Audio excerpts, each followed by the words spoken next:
The crowd's roar filled the massive Tyros arena, a thunderous wave crashing against ancient stone walls that had witnessed countless duels of honor over centuries. From my position in the combatants' antechamber, the sound was muffled yet unmistakable, the bloodthirsty anticipation of spectators awaiting the next display of martial prowess. I closed my eyes, drawing a slow breath through my nostrils, centering myself as I had done before countless battles across a dozen star systems. My name is Rylan Arden, mercenary, wanderer, keeper of secrets I didn't fully understand myself. The ornate chronometer embedded in the chamber wall flashed once, indicating 5 minutes until my entrance. I rolled my shoulders beneath my weathered combat jacket, feeling the familiar weight of my dual-edged sword secured against my spine. The weapon was an anachronism in this age of particle disruptors and neural stunners, but the Tyros arena operated under ancient codes. Here, personal honor was still settled with steel and skill, not technology's crutch. "Final combatant check," announced the arena steward, a tall, thin man with ceremonial facial markings denoting his neutral status. He circled me, eyes scanning for forbidden enhancements or hidden weaponry. "State your full name and world of origin for the official record." "Rylan Arden," I replied, voice steady despite the flutter of anticipation in my chest. "Born of Eridan Prime, though I claim no current allegiance." The steward nodded, making a notation on his transparent tablet.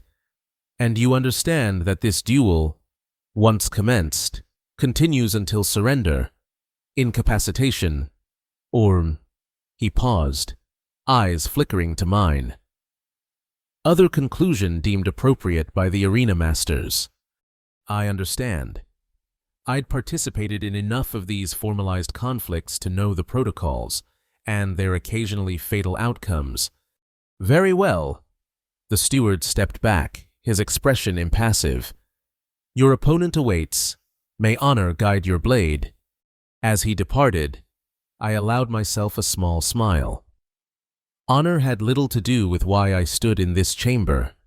Information, credits, and the whispered promise of ancient knowledge, these were my true motivations. The Tyros arena was merely a means to those ends. The chronometer flashed again. 2 minutes remaining. I reviewed what little intelligence I'd gathered about my opponent. Ceres Kale, undefeated champion of the Tyros circuit for 3 consecutive cycles. A warrior whose reputation had spread beyond this backwater planet to the core worlds themselves. Rumors suggested she fought for reasons beyond glory, some personal quest that drove her from planet to planet, arena to arena, collecting victories like trinkets. Much like the reasons that drove me. The final alert sounded, a low, resonant tone that vibrated through the stone floor beneath my boots. Showtime. I emerged from the antechamber into blinding light, the arena's illumination systems temporarily disorienting as my eyes adjusted. The crowd's volume swelled, though not with the adulation that typically greeted their champion. I was an unknown here, an outsider, viewed with suspicion and casual disdain, perfect for my purposes. Across the circular fighting ground, another entrance slid open, and my opponent stepped forth. Ceres Kal stood slightly taller than me, her posture impeccable, shoulders squared beneath fitted combat armor that bore the scars of numerous battles. Her hair was pulled back in an intricate braid that spoke of military precision, framing a face marked by both beauty and hardness, the face of someone who had seen too much, fought too long, and refused to yield to either circumstance or opponent. At her hip hung a slender sword in an ornate scabbard, a weapon that, if rumors were true, had tasted the blood of over 50 challengers across 3 systems. The arena master's voice boomed across the amphitheater from hidden acoustic amplifiers. "Honored patrons of Tyros, Today we witness a challenge of formal combat between champion Ceres Kale of the Artemis Collective. Cheers erupted from the stands. And challenger Rylan Arden, unaligned. The crowd's response to my name was predictably tepid. Scattered applause mixed with murmurs of speculation. Ceres and I approached the center circle, stopping precisely at the marks inscribed in the arena floor. Custom dictated we acknowledge each other before combat commenced. "I've never seen you fight," she said, voice carrying just far enough to reach my ears without being caught by the crowd's recording devices. Her eyes, a startling violet that suggested genetic modification or non-standard planetary origin, assessed me coldly. "Why challenge me?" I offered the slight bow required by protocol. "Perhaps I seek the honor of facing an undefeated champion." Her lips quirked in something too cynical to be a smile. "No one seeks me out for honor alone. What do you really want?" "Rylan Arden." Before I could respond, the arena master continued his announcement. "The terms of combat have been registered and verified. Victory shall be achieved through surrender, incapacitation, or at the determination of the Arena Council. Combatants, prepare yourselves." We stepped back to our respective positions. I shrugged off my jacket, letting it fall to the arena floor as I reached over my shoulder to draw my blade, a single fluid motion I'd performed thousands of times across hundreds of worlds. Across from me, Ceres had just unsheathed her own weapon when her eyes locked onto my exposed shoulder and upper arm. The smooth motion of her draw faltered. Her blade, halfway from its scabbard, stopped. Her eyes widened, not in fear, but in unmistakable recognition. "Jay, that tattoo," she said, voice barely audible over the crowd's impatient rumble. "Where did you get it?" My hand instinctively moved toward the intricate design that covered my right shoulder and part of my chest, an ancient pattern of interlocking geometric shapes surrounding a central glyph that resembled a stylized key or lock. The tattoo had been with me for so long, I sometimes forgot its presence and its power. "That's a long story," I replied cautiously, "and not one for an arena audience." Her gaze hardened, suspicion replacing surprise. "That's impossible. That pattern belongs to the ancient lock, a symbol only carried by—" She stopped herself, glancing at the surrounding crowd.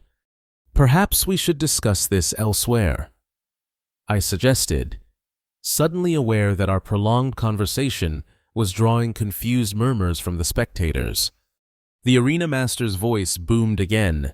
"Combatants, the duel must commence or be formally withdrawn. What delays you?" Ceres made a quick decision. She raised her blade in the formal gesture that initiated combat, but her eyes never left my tattoo. "I, Ceres Kale, invoke the right of suspension," she called out, her voice carrying across the arena. "On grounds of potential ancient recognition." A hush fell over the crowd. The right of suspension was rarely invoked, a tradition dating back to Tyros' founding. When archaeological discoveries sometimes interrupted the most sacred of proceedings, the arena master appeared displeased but bound by tradition. "Suspension granted for 1 standard hour. Combatants will report to the resolution chamber." His amplified voice carried disappointment. "Honored patrons, please enjoy refreshments and exhibition matches until the formal duel resumes."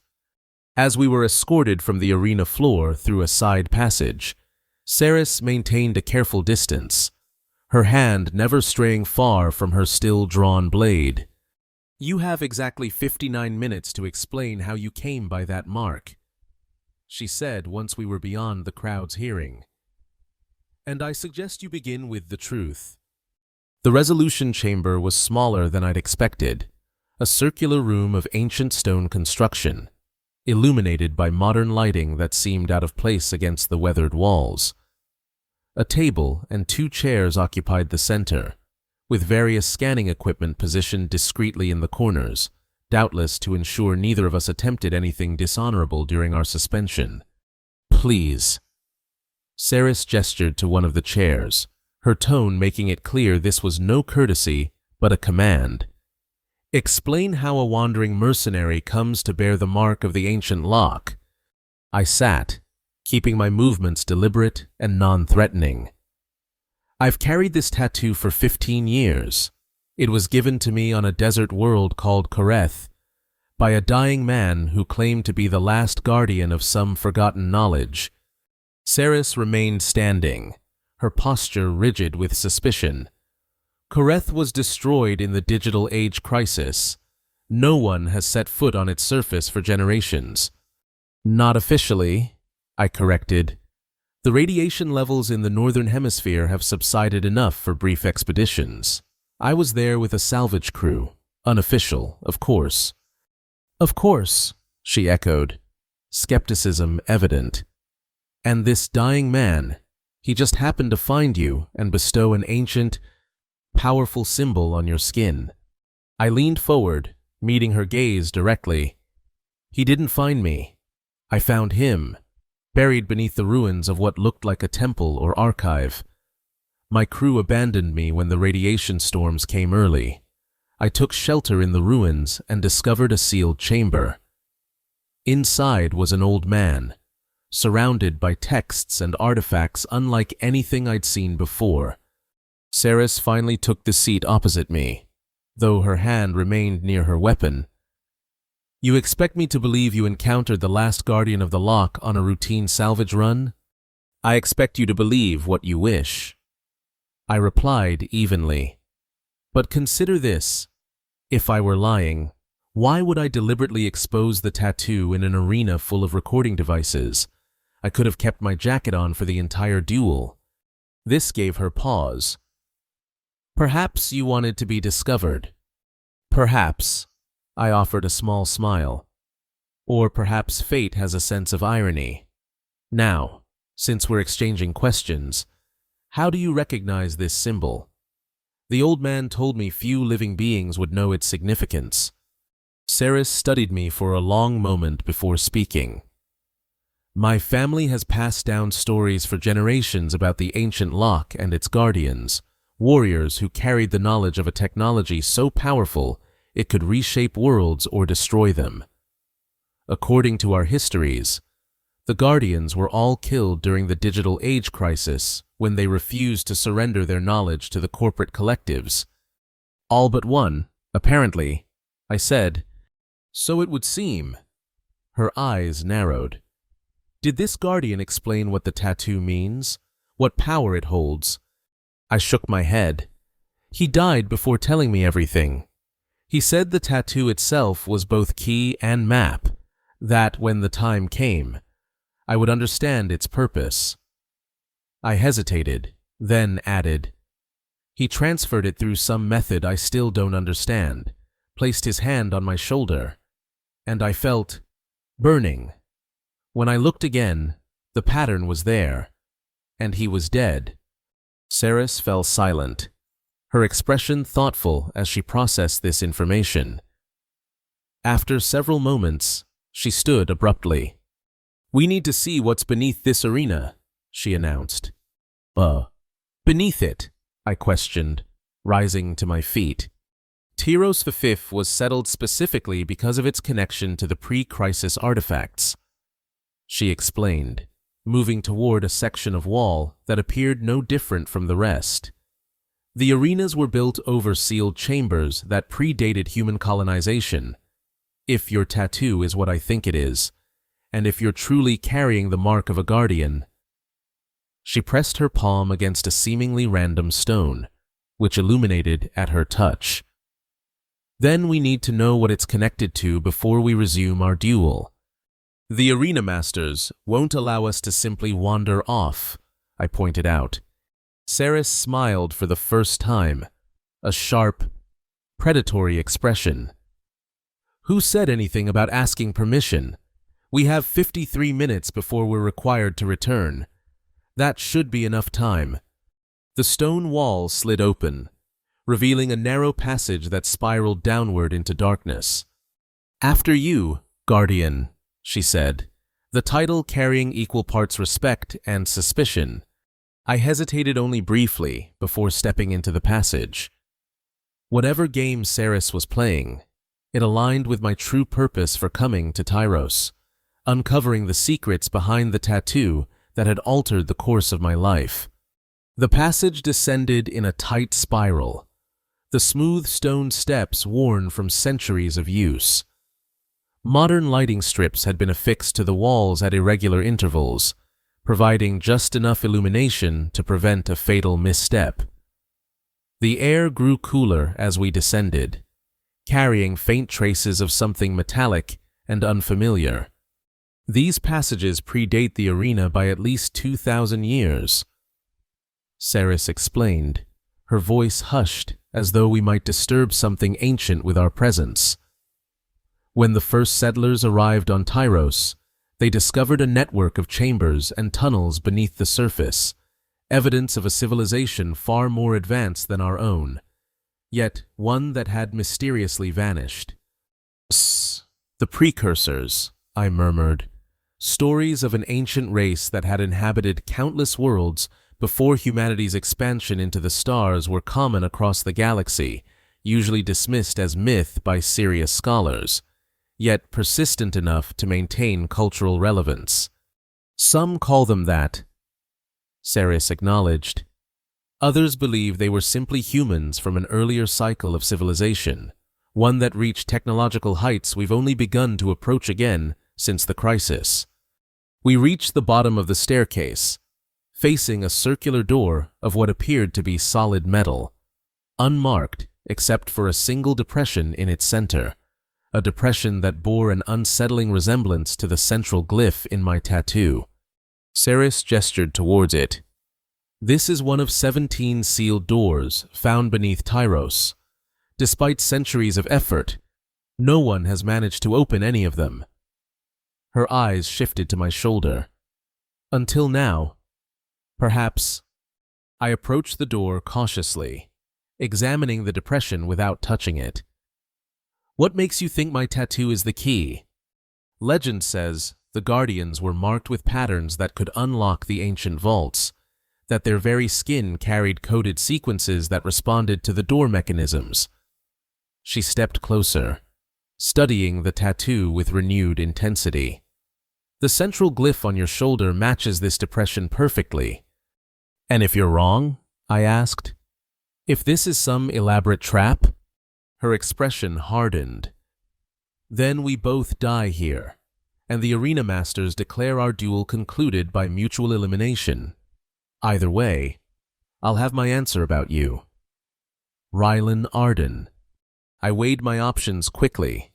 Death was always a possibility in my line of work, but dying in an ancient tunnel beneath an arena wasn't how I'd envisioned my end. Still, the opportunity to possibly unlock one of the mysteries that had driven me for 15 years. "Very well," I decided, removing my shirt completely to fully expose the tattoo. "But understand this, I know as little about what lies beyond that door as you do." "Somehow I doubt that," Ceres murmured, but stepped back to give me room.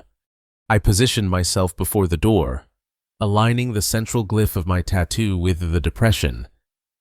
As I leaned forward to press my skin against the cool metal, a sudden warmth spread through the tattoo, a sensation I'd experienced only a handful of times since receiving it, always in the presence of certain ancient artifacts.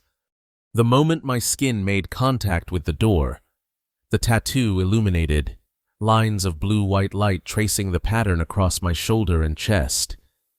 The door responded immediately, the depression glowing with matching light as a series of mechanical sounds emanated from within the barrier, locks disengaging, mechanisms turning for perhaps the first time in millennia.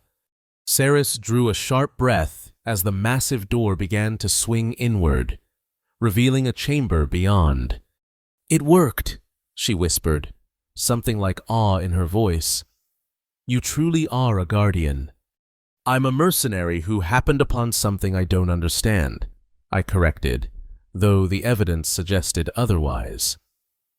And we have 48 minutes to explore whatever lies beyond, then return to complete our duel. The chamber beyond the door took my breath away. Vast and circular, its ceiling soared at least 30 meters above us, supported by columns inscribed with the same geometric patterns that adorned my skin. The floor was a mosaic of metallic tiles arranged in concentric circles, leading to a central platform that held what appeared to be a control console of some kind. But most remarkable were the walls, covered entirely in recessed compartments, each containing artifacts, weapons, devices, crystalline structures, and objects I couldn't begin to identify. Thousands of them, preserved as though in a museum or armory. The archives of Tyros. Ceres breathed, her eyes wide as she took in the chamber. They're real. As we stepped into the room, lights activated sequentially, illuminating the space from floor to ceiling. The air smelled sterile, preserved somehow despite the centuries or millennia since it had been sealed. What exactly are we looking at? I asked, approaching the central console cautiously. According to legend, the precursors left repositories of their knowledge and technology throughout the galaxy, Ceres explained, moving toward the nearest wall to examine the artifacts. Most were destroyed during various conflicts or exploited until nothing remained, but a few were sealed completely, accessible only to those who carried the proper keys. She glanced meaningfully at my tattoo, still glowing faintly. The central console activated as I approached, projecting a three-dimensional display of glyphs and symbols, many matching components of my tattoo. I recognized some as star charts, others as molecular structures, but most remained incomprehensible. Can you read any of this? I asked Ceres, who had joined me at the console. She frowned, studying the projections. My family preserved fragments of the ancient language. This section appears to be a warning. She pointed to a sequence of symbols pulsing with red light. It says something about the awakening and containment protocols. Containment of what? Before she could answer, a tremor ran through the chamber, subtle but unmistakable. The console's projection shifted, now displaying what appeared to be a schematic of the chamber we stood in, with something massive indicated beneath the floor. We need to leave, Ceres said suddenly, her voice tight. Now. What is it? What's happening? I demanded, even as another, stronger tremor shook the room, dislodging dust from the distant ceiling. The chamber thinks you've come to release what's stored here, she explained rapidly, already moving toward the door. The tattoo, it's not just a key, it's an activation protocol. The floor at the center of the chamber began to split open, segments retracting to reveal a circular pit from which a mechanical platform was rising. Upon it stood what I initially took to be a statue, a humanoid figure at least 3 meters tall, composed of what looked like burnished metal and crystalline components. Its surface was etched with patterns that matched my tattoo in disconcerting detail. What the hell is that? I breathed, backing away as the platform locked into position. A guardian construct, Ceres replied, drawing her sword. A weapon from the digital age crisis, one of the reasons the war nearly destroyed civilization. They were created to protect the repositories, but many malfunctioned, turning on their creators. As if responding to her words, the construct's crystalline components illuminated, pulsing with the same blue-white light as my tattoo. Its head, a featureless oval of metal, rotated toward us with mechanical precision. Genetic key recognized, it announced in a voice that seemed to bypass my ears and resonate directly in my mind. Guardian Protocol activated. Releasing containment on precursor technologies as directed. "No!" Ceres shouted. "Countermand that order." The construct tilted its head, assessing her. Secondary authority not recognized. Proceeding with protocol activation. Throughout the chamber, the recessed compartments began to open, the artifacts within humming to life after their long dormancy. The air filled with the scent of ozone and unfamiliar energies. If those artifacts fully activate, they could level this entire arena. Ceres warned, her eyes darting around the chamber. Possibly the entire city. "How do we stop it?" I demanded. My own sword now drawn, though I doubted its effectiveness against the construct. "Your tattoo controlled the door. It might influence the construct as well," she suggested, moving to position herself between me and the awakening machine. "Try to communicate with it directly." I stepped forward, focusing on the construct as I raised my tattooed arm. "Construct, I am Rylan Arden. I command you to halt activation protocols." The machine paused, its internal lights fluctuating. Partial genetic key recognized. Command authority insufficient for protocol override. Please provide complete authentication sequence. "I don't know the sequence," I admitted, frustration mounting as more artifacts came to life around us. The tremors were continuous now, and I could hear distant alarms from the arena above. The arena masters had noticed something amiss. "Your blade," Ceres said suddenly, her eyes widening with realization. "The old man gave you more than just the tattoo, didn't he?" I glanced at my sword, a weapon I'd carried since that fateful day on Koreth. Its hilt bore subtle engravings that matched certain elements of my tattoo, details I'd always assumed were decorative. "The sword is part of the key," she continued urgently. "In the legends, the Guardians carried both the mark and the blade. Together they formed the complete authentication." Another, more violent tremor shook the chamber, and the sound of cracking stone came from somewhere above. Our time was running dangerously short. "How?" I asked, holding the sword before me. "How do I use it to authenticate?" Ceres moved to my side, her own blade raised. "The legends speak of blood sacrifice, not death, but offering. The Guardian's willing sacrifice completes the circuit." I understood immediately, drawing the edge of my blade across my palm just deeply enough to draw blood.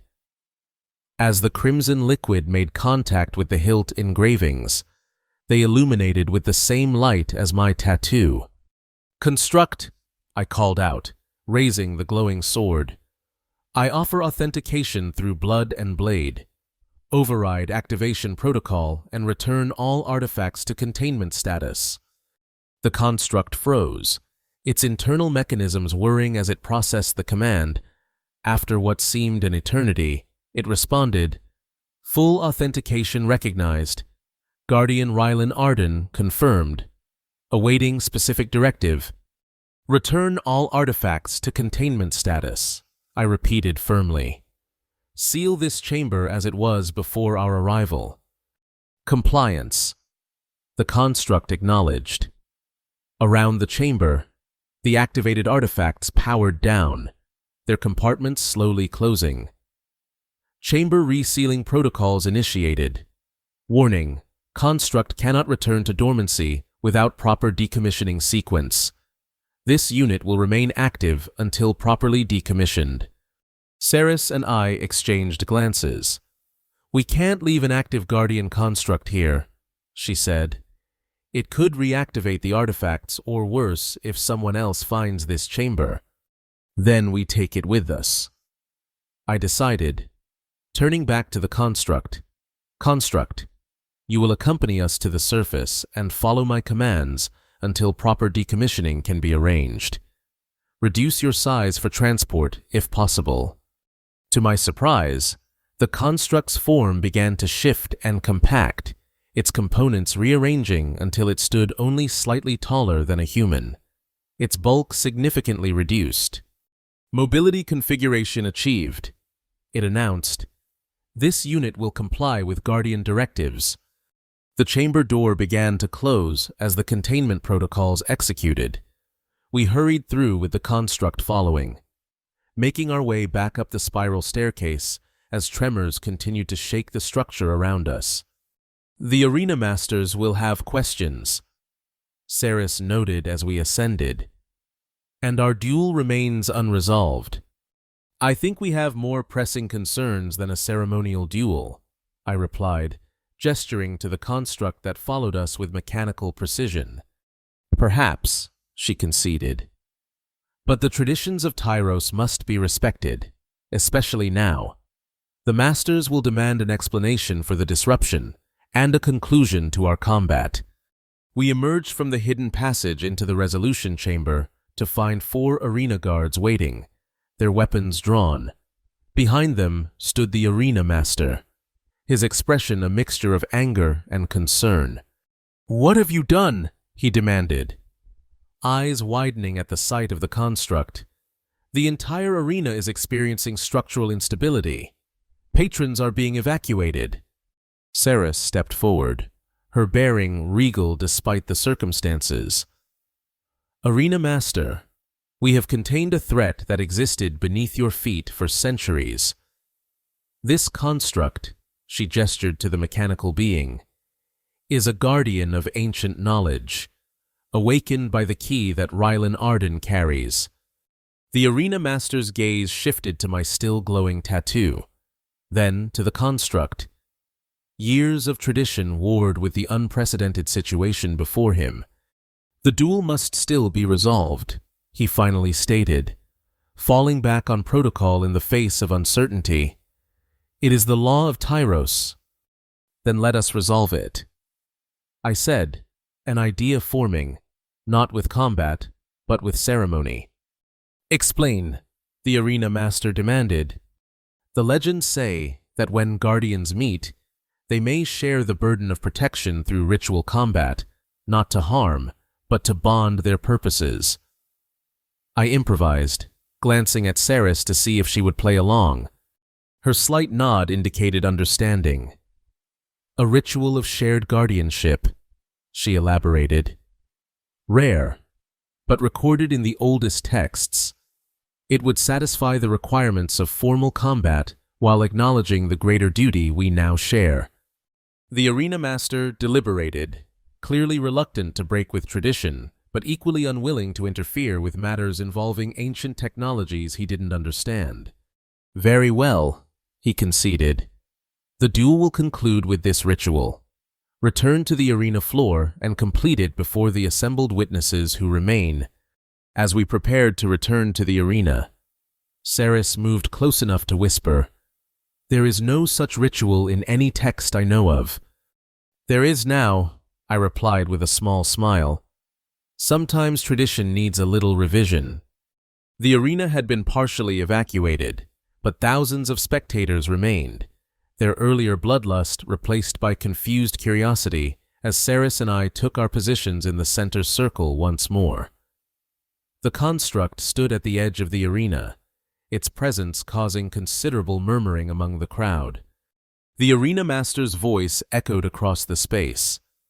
"Honored witnesses, the challenge between champion Ceres Kale and challenger Rylan Arden will conclude with the ancient ritual of shared guardianship, a ceremony not witnessed on Tyros in living memory."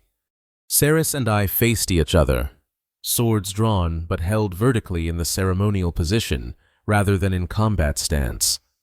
"Do you have any idea what we're doing?" she asked quietly.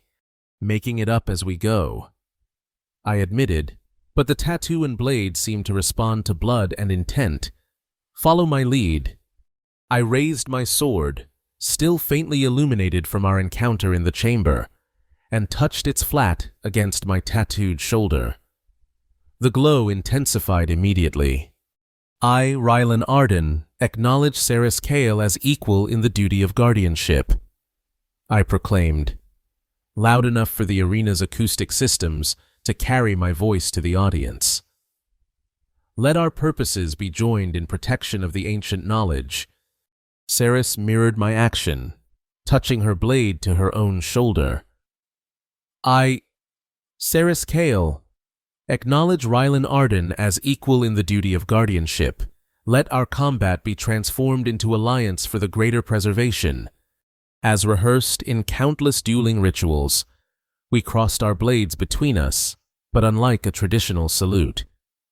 I turned my wrist to allow the edge of my blade to make light contact with hers. A drop of my blood, still present on the steel, transferred to her weapon. The effect was immediate and unexpected. Both blades erupted with blue-white light, the energy arcing between them and extending to encompass both Ceres and myself in a brief but brilliant corona. The tattoo on my shoulder pulsed in response, and to my astonishment, a similar pattern began to manifest on Ceres's exposed arm, not as detailed as mine, but unmistakably of the same origin. The crowd gasped collectively, and even the arena master took an involuntary step back. When the light faded, Ceres stared at the faint pattern now etched on her skin. "What did you do?" she whispered. "I think the old man's gifts had more features than I realized," I replied, equally surprised.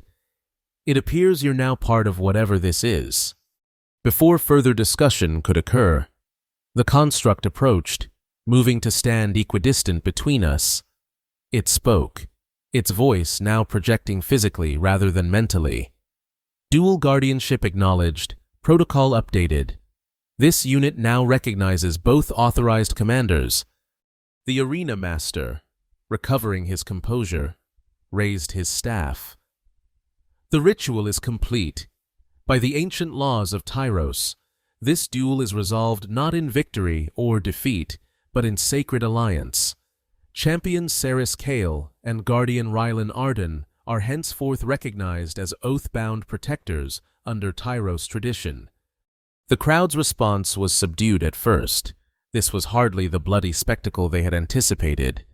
But slowly, a different kind of appreciation spread through the stands. They had witnessed something unprecedented, something that would become legend in its own right. As we were escorted from the arena floor, the construct following silently behind, Ceres finally sheathed her sword. "So," she said, a hint of dry humor in her voice, "not the duel I expected when I issued my challenge this morning, nor the outcome I anticipated when I accepted." I acknowledged. "What happens now?" She glanced at the faint pattern on her arm, then at the construct, before meeting my eyes directly. "Now we figure out what exactly we've become guardians of, and why it was important enough to preserve across centuries. The pattern on your skin, the construct, the artifacts, they're all connected to something larger." "And our supposed oath-binding?" I questioned. "That remains to be seen." She offered a hand, not in the warrior's grip I might have expected, but in a more formal gesture of alliance. "But I suspect we'll need to work together to unravel this mystery. There will be others who seek what we found today, and not all with benevolent intentions."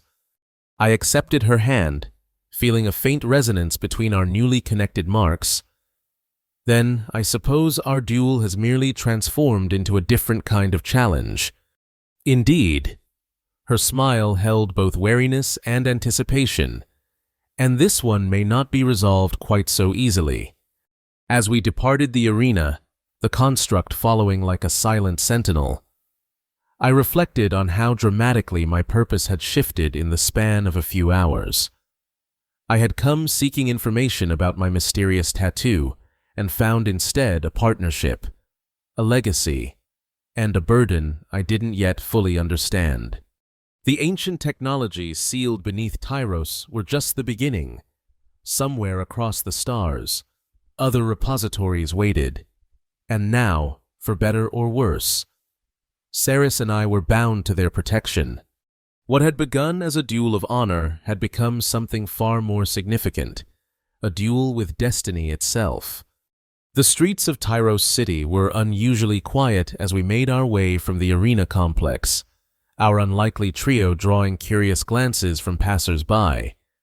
The construct had assumed a more humanoid appearance, its metallic features partially concealed beneath a cloak Ceres had procured from an arena attendant. Even so, its inhuman nature was apparent in the precise, mechanical quality of its movements. "We need somewhere secure to discuss next steps," Ceres said, scanning our surroundings with practiced vigilance.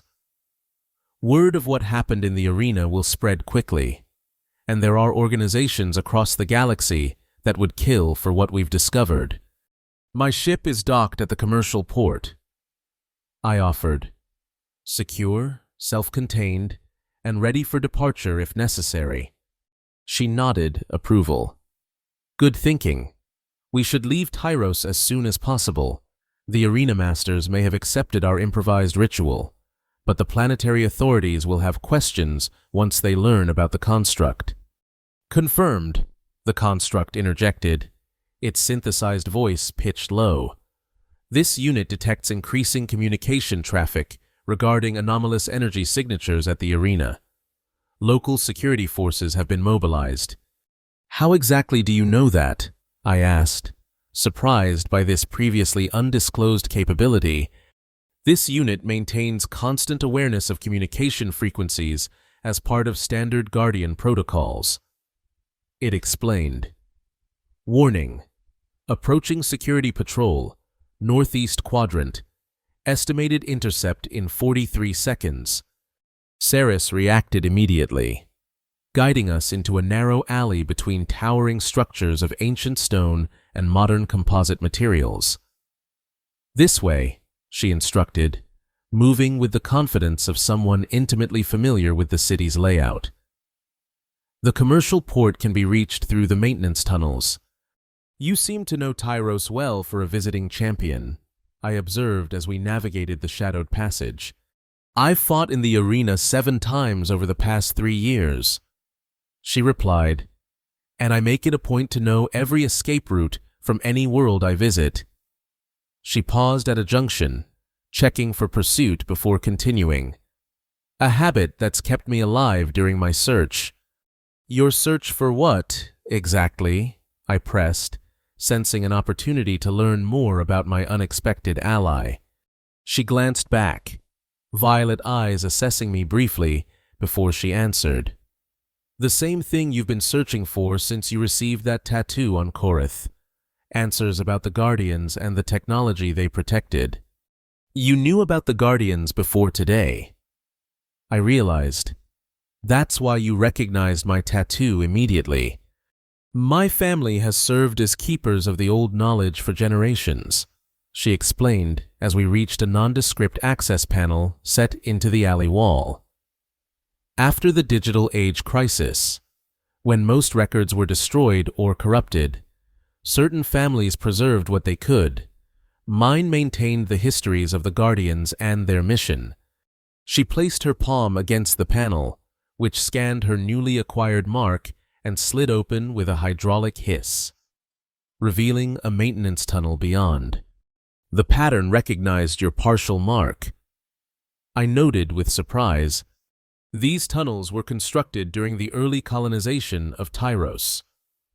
The construct explained, ducking its tall frame to enter the passage. "They incorporate elements of precursor technology, including biometric security systems designed to respond to Guardian authentication." The tunnel stretched before us, illuminated by strips of bioluminescent material embedded in the ceiling. The air was cool and carried the scent of recycled oxygen and machine oil. "How far to the port?" I asked as the panel sealed behind us. 2 kilometers, Ceres replied. "These maintenance tunnels connect all major sections of the city. Workers use them daily. But security rarely patrols here. It's considered infrastructure, not a security concern." We moved quickly through the tunnel network, the construct's heavy footfalls creating a rhythmic counterpoint to our lighter steps. Despite its size, it moved with surprising grace, adapting to the confined space without difficulty. "You said your family preserved knowledge of the Guardians," I said as we walked. "What exactly did they know? Who were these Guardians? And why was I chosen to carry this mark?" Ceres was silent for several paces before responding. "The Guardians were originally scientists and warriors who recognized the danger of certain technologies developed before the crisis. They formed a society dedicated to preserving knowledge while preventing its misuse." "Noble goal," I commented. "In theory," she agreed, "but power corrupts, as it always has. Some Guardians began to see themselves not just as protectors, but as the rightful wielders of the technologies they guarded. Civil war erupted within their ranks. By the time the digital age crisis began, the Guardians were already fighting among themselves." "And the construct?" I nodded toward our mechanical companion. "Guardian constructs were created to serve as impartial protectors of the repositories." She explained. "Incorruptible, tireless sentinels programmed to recognize only those who carried the proper authentication, the tattoos and weapons that served as keys. This unit was created to preserve knowledge deemed too dangerous for unrestricted access." The construct added, "Primary directive: protect the repository and its contents until proper authentication is provided by a verified Guardian." "Which, apparently, I am now," I said, "though I never asked for the role. Few who bear great responsibility ever do." Ceres remarked, a hint of personal experience coloring her words. "As for why you were chosen," she glanced at my tattoo, now dormant but still visible beneath the torn fabric of my shirt. "The dying Guardian you encountered must have seen something in you, some quality that suggested you would use the power responsibly. Or I was simply the only option available to a dying man desperate to pass on his legacy," I countered, unconvinced of my worthiness for such a role. "Perhaps," she acknowledged, "but the mark wouldn't have fully activated if you weren't compatible on some fundamental level. The tattoos aren't merely decorative, they're biotechnological interfaces, designed to bond only with hosts who meet certain genetic and psychological criteria." This was new information, and troubling. "You're saying this thing has been assessing me for 15 years? Analyzing, adapting, preparing?" She confirmed. "And today, when it encountered the repository and the construct, it completed its initialization sequence. Before I could process the implications of this revelation, the construct abruptly halted, its head tilting in what I'd come to recognize as a listening posture. Multiple security forces converging on the commercial port. It announced, "Probability of interception, 87% if current route is maintained. They're moving faster than anticipated," Ceres muttered, frustration evident in her tone. Someone must have tracked the energy signature from the arena directly to the port. "The corporate collectives maintain surveillance satellites above all major worlds," the construct offered. "This unit's activation would have been detected by their monitoring systems." "Wonderful," I sighed. "Any suggestions for an alternate route?" Ceres consulted a small holographic display projected from a device on her wrist. "There's an auxiliary maintenance exit that emerges near the private docking bays. If your ship is registered for commercial transport, we might be able to reroute its docking assignment." I smiled slightly. "My ship has certain flexible registration protocols. Give me access to a terminal, and I can have it relocated to a private bay within minutes." "Illegal registration overrides," she noted with a raised eyebrow. "I should have expected as much from a mercenary." "Useful skills in our current situation," I pointed out. "Indeed." She gestured toward a side passage. "Terminal access is this way." Let's move quickly. We likely have minutes, not hours, before a full lockdown is initiated. The auxiliary passage was narrower than the main tunnel, forcing the construct to fold its frame into an even more compact configuration. The terminal Ceres had referenced was an outdated model, its interface flickering with age, but it provided the access I needed. My fingers moved across the input surface with practiced efficiency, bypassing security protocols and inserting new command sequences into the Port Authority's system. Done, I announced after a few moments. The Horizon Dancer is now registered as a diplomatic vessel from the Artemis Collective, rerouted to Private Bay 12 for immediate departure on official business. Ceres looked impressed despite herself. Diplomatic credentials? That's ambitious. Go big or go home, I replied with a shrug. Security will hesitate to interfere with a diplomatic vessel, even if they're suspicious. It buys us time. A sound tactical decision. The construct approved. This unit calculates a 63% reduction in interception probability. The auxiliary exit emerged, as Ceres had indicated. Near the private docking section of Tyros Port, a collection of smaller landing pads reserved for wealthy merchants, government officials, and the occasional aristocrat from the core worlds. Security was present, but less concentrated than at the main commercial facilities, their attention focused on checking credentials rather than preventing departures. My ship, the Horizon Dancer, had already been relocated to Bay 12 as requested. The sleek vessel wasn't large, designed for a crew of 4 at maximum, though I typically operated it alone, but its enhanced engines and modified defense systems made it ideal for rapid interstellar travel, sometimes under less than legal circumstances. Nice ship, Ceres commented as we approached, staying within the shadows of a cargo loader to avoid direct observation. Corellian design with custom modifications. Fast. Fast enough to outrun most planetary security vessels. I confirmed, though I'd prefer to avoid a chase scenario if possible. Agreed. How do we proceed? I assessed the situation, noting the 2 security officers stationed at the bay entrance. The diplomatic credentials should get us aboard without incident, but the construct is impossible to disguise completely. We need a distraction. As if on cue, a series of alarms activated throughout the port, emergency klaxons that sent security personnel scrambling toward the main commercial section. Unplanned but convenient, Ceres remarked, looking to the construct questioningly.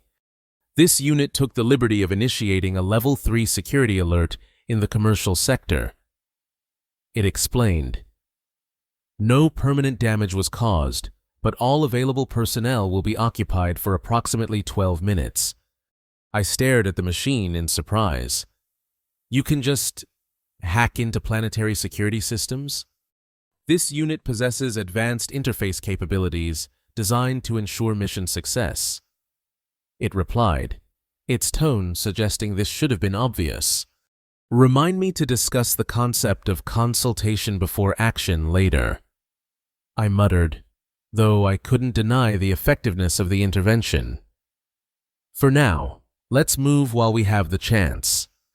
We crossed the open area to Bay 12 without incident, the security officers having abandoned their post to respond to the false alarm. The Horizon Dancer's entry ramp lowered at my remote command, welcoming us aboard with the soft glow of interior lighting. Secure yourselves for immediate departure, I instructed, heading directly for the cockpit. The diplomatic credentials will give us priority clearance, but once we break atmosphere, all bets are off. Ceres followed me to the cockpit, taking the co-pilot seat without invitation. The construct positioned itself in the main cabin, anchoring to a support strut with mechanical appendages that extended from its frame. You know how to fly? I asked Ceres as I initiated the launch sequence. Enough to be useful, she replied, already familiarizing herself with the control layout. Military training included basic piloting for all elite units. Military? I glanced at her with renewed interest. You never mentioned that part of your background. There's a lot we haven't mentioned to each other, she pointed out, her fingers moving confidently across the navigation system. Course options? I considered our limited choices. We need somewhere to regroup and process what we've learned, preferably a location with minimal corporate collective presence and enough technological infrastructure to support research into our situation. I gestured toward my tattoo and the construct in the cabin beyond. I know a place, Saris said after a moment's consideration. An independent research outpost in the Vega Drift, technically within Artemis Collective territory, but operated under academic autonomy protocols. I have contacts there who might help us understand more about the Guardian technology. Vega Drift is 3 jump points away, I noted, checking the star charts. Can your contacts be trusted with information this sensitive? As much as anyone can be trusted in these times, she replied honestly. But they're scholars, not corporate agents or government operatives. Their interest would be academic, not exploitative. The ship's engines hummed to life as the pre-launch sequence completed. Port Authority clearance came through immediately, thanks to our falsified diplomatic status. Vega Drift it is. Then, I decided, guiding the ship upward with practiced ease, we can reassess once we're safely away from Tyros.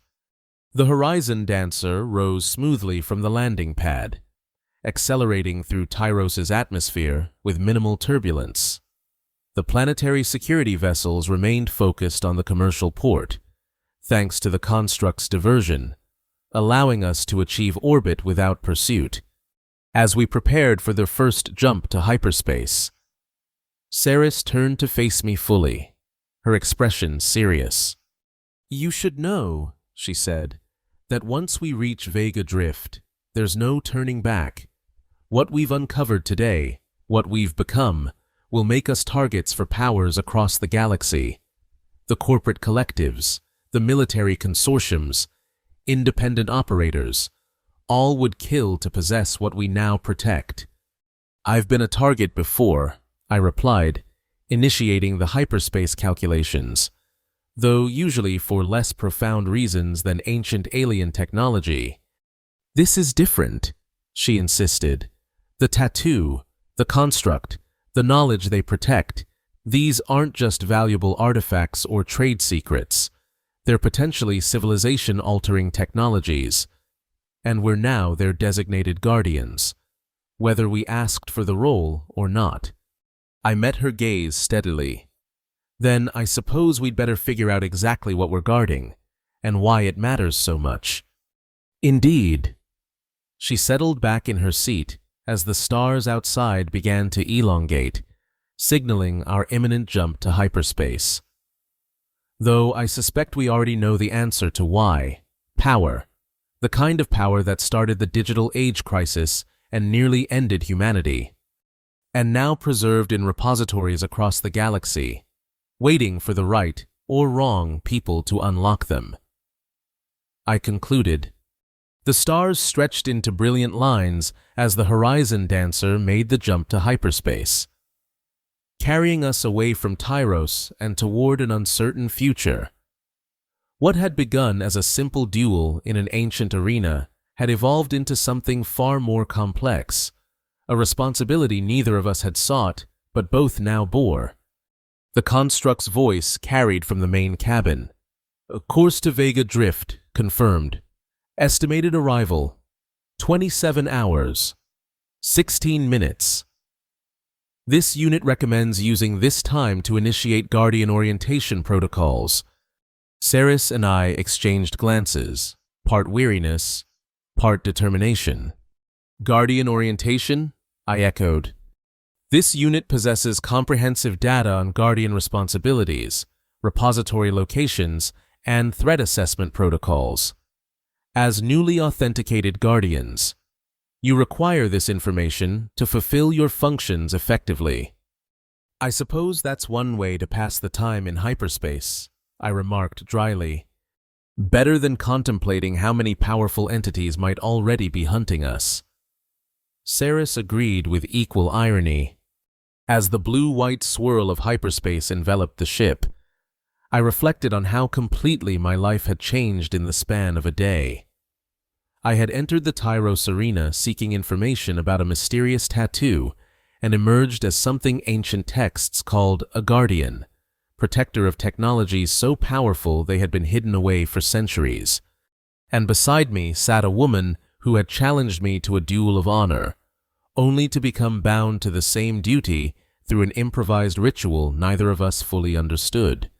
Whatever awaited us at Vega Drift and beyond, one thing was certain. The path ahead would be nothing like the solitary mercenary existence I had known for the past 15 years, for better or worse. Saris, Kale, and I were now connected by something older and more profound than either of us had imagined possible. The tattoo on my shoulder pulsed once, as if in agreement with my thoughts.